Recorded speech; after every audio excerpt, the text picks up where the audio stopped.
ಲೋಕಸಭಾ ಚುನಾವಣೆ ಹೊತ್ತಲ್ಲೇ ಬಳ್ಳಾರಿ ನಗರದ ಪೊಲೀಸರು ಭರ್ಜರಿ ಕಾರ್ಯಾಚರಣೆ ನಡೆಸಿದ್ದಾರೆ. ಬಳ್ಳಾರಿ ನಗರದ ಕಂಬಳಿ ಬಜಾರದಲ್ಲಿ ಸುಮಾರು 5,70,00,000 ಹಣ ಜೊತೆಗೆ 3 ಕೆಜಿ ಬಂಗಾರ, 68 ಕೆಜಿ ಗಟ್ಟಿ ಬೆಳ್ಳಿ ಮತ್ತು 3 ಕೆಜಿ ಬೆಳ್ಳಿ ಆಭರಣಗಳನ್ನು ಕೂಡ ಈಗಾಗಲೇ ಪೊಲೀಸರು ವಶಪಡಿಸಿಕೊಂಡಿದ್ದು ಅಸ್ಪಷ್ಟವಾಗಿರತಕ್ಕಂಥ ಮಾಹಿತಿ ಆಧಾರದಲ್ಲಿ ವಶಪಡಿಸಿಕೊಂಡಿದ್ದಾರೆ. ನಮ್ಮ ಜೊತೆಗೆ ನಗರದ ವರಿಷ್ಠಾಧಿಕಾರಿ ಇರತಕ್ಕಂಥವರು ರಂಜಿತ್ ಕುಮಾರ್ ಬಂಡಾವರು ಇದ್ದಾರೆ. ಅವ್ರು ಕೂಡ ಮಾತಾಡ್ತಾ ಹೋಗ್ತೀನಿ. ಸರ್, ಈಗ ಚುನಾವಣೆ ಹೊತ್ತಲ್ಲಿ ಇಷ್ಟೊಂದು ಹಣ ದೊರೆತಿರೋದು ಹವಾಲಾನ ಅಥವಾ ದಾಖಲೆ ಸಿಕ್ಕಿದೆ?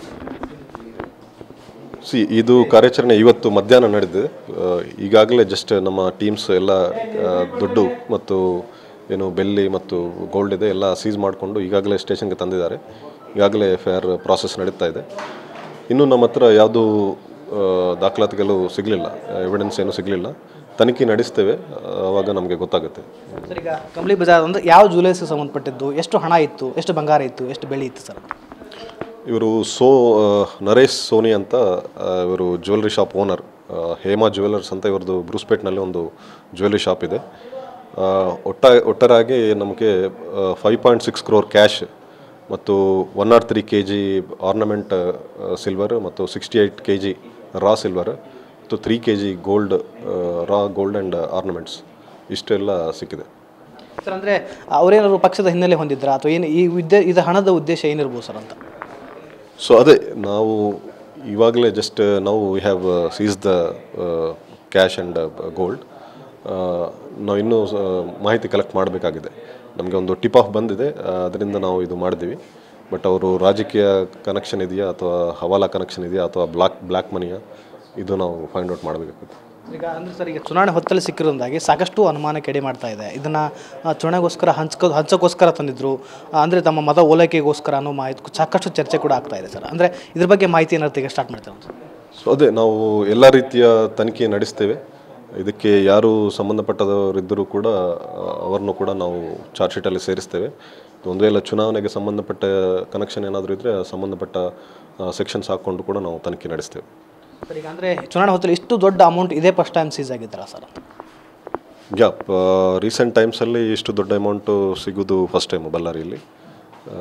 ನಾವು ಇನ್ನೂ ಮುಂದಿನ ತನಿಖೆ ನಡೆಸಿ ಇನ್ನೂ ಫರ್ದರ್ ಡೀಟೇಲ್ಸ್ ನಿಮಗೆ ಶೇರ್ ಮಾಡ್ತೀವಿ. ಅಂದರೆ ಖಚಿತ ಮಾಹಿತಿ ಮೇರೆಗೆ ದಾಳಿ ಮಾಡಿದ್ದ ಅಥವಾ ಅನುಮಾನಾಸ್ಪದವಾಗಿ ದಾಳಿ ಮಾಡಿದ್ದ? ದಾಳಿ ಮಾಡೋ ತಮ್ಮಲ್ಲಿ ಯಾವ ಅಧಿಕಾರಿಗಳಿದ್ರು ಅಂತ ಸರ್? ಸೊ ಇದು ನಮಗೆ ನಮ್ಮ ಮಾಹಿತಿದಾರರಿಂದ ಒಂದು ಇನ್ಫಾರ್ಮೇಷನ್ ಬಂದಿತ್ತು. ಈ ರೈಡ್ನಲ್ಲಿ ಮುಖ್ಯವಾಗಿ ಸಿಟಿ DSP ನಂದರೆಡ್ಡಿ ಅವರು ಮತ್ತು ಬ್ರೂಸ್ಪೇಟೆ ಇನ್ಸ್ಪೆಕ್ಟರ್ ಮಲ್ಲಿಕಾರ್ಜುನ್ ಸಿಂಧೂರ್ ಅವರು ಮತ್ತು ಅವರ ಟೀಮ್ಸ್ ಎಲ್ಲ ಸೇರಿಕೊಂಡು PSI ವೆಂಕಟೇಶ್ ಚೌಹಾನ್, ASI ಅಶೋಕ್ ಮೈನಲ್ಲಿ, HCಗಳಾದ ಆನಂದ್ ರೆಡ್ಡಿ, ಕುಮಾರ್ ರೆಡ್ಡಿ, ಶರ್ಮಾಸ್ ಮತ್ತು ಆಂಜನೇಯ, ರಾಜಶೇಖರ್, ಶ್ರೀನಿವಾಸ್ ಮತ್ತು ಮಹಿಳಾ ಸಿಬ್ಬಂದಿ ಶಕುಂತಲಾ, ಶ್ವೇತಾ ಇವರೆಲ್ಲ ಸೇರಿ ಮಾಡಿದ್ದಾರೆ.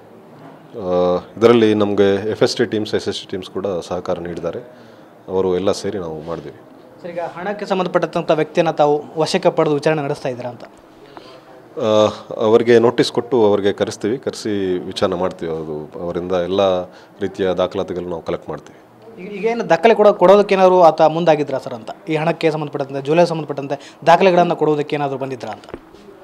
ಇನ್ನೂ ಬಂದಿಲ್ಲ. ಅವರು ಕರಿತೀವಿ, ಅವ್ರಿಗೆ ನೋಟಿಸ್ ಕೊಟ್ಟು ಇಲ್ಲಿ ಕಲೆಕ್ಟ್ ಮೋರ್ ಡೀಟೇಲ್ಸ್. ಇದಿಷ್ಟು ಏನು ಬಳ್ಳಾರಿಯ ವರಿಷ್ಠಾಧಿಕಾರಿ ರಂಜಿತ್ ಕುಮಾರ್ ಬಂಡಾರಿ ಅವರ ಮಾತಾಗಿರುವಂಥದ್ದು. ಏನಂತಂದರೆ ಈ ಹೇಮಾ ಜ್ಯುವೆಲರ್ಸ್ಗೆ ಸಂಬಂಧಪಡ್ತಕ್ಕಂಥ ವ್ಯಕ್ತಿಯ ಸಂಬಂಧಪಟ್ಟಿರ್ತಕ್ಕಂಥ ಹಣ ಆಗಿರೋದ್ರಿಂದಾಗಿ ಈವರೆಗೂ ಕೂಡ ದಾಖಲೆಗಳನ್ನು ತಂದು ಸಬ್ಮಿಟ್ ಮಾಡಿಲ್ಲ. ನಂತರದಲ್ಲಿ ಅದೆಲ್ಲವೂ ಕೂಡ ತನಿಖೆ ಮಾಡಿ ಅಥವಾ ಇದೇನಾದ್ರು ಹವಾಲಾ ಹಣನ ಅಥವಾ ಅವನಿಗೆ ಸಂಬಂಧಪಟ್ಟಿರ್ತಕ್ಕಂಥ ಹಣನ ಅಥವಾ ಚುನಾವಣೆ ಸಂದರ್ಭದಲ್ಲಿ ಏನಾದ್ರು ಬಳಕೆ ಮಾಡಲಿಕ್ಕೆ ಬಂದಿದ್ರ ಅನ್ನೋದು ಎಲ್ಲವೂ ಕೂಡ ತನಿಖೆಯನ್ನು ಮಾಡ್ತೀವಿ. ಒಂದು ವೇಳೆ ಅದು ತಪ್ಪಿತಸ್ಥರೆ ಅಥವಾ ಅದು ಏನಾದ್ರು ಬೇರೆ ಮಾರ್ಗವಾಗಿ ಆ ಹಣವನ್ನು ಬಳಕೆ ಮಾಡ್ತಾ ಕಂಡು ಬಂದರೆ ಖಂಡಿತವಾಗಿ ಕ್ರಮ ತೆಗೆದುಕೊಳ್ತೀವಿ ಅನ್ನೋ ಮಾತನ್ನು ಕೂಡ ಹೇಳ್ತಾ ಇದ್ದಾರೆ. ಕ್ಯಾಮ್ರಾ ಪರ್ಸನ್ ಸಂತೋಷ್ ಜೊತೆ ವಿನಾಯಕ ಬಡಿಗೇರ್, TV9 ಬಳ್ಳಾರಿ.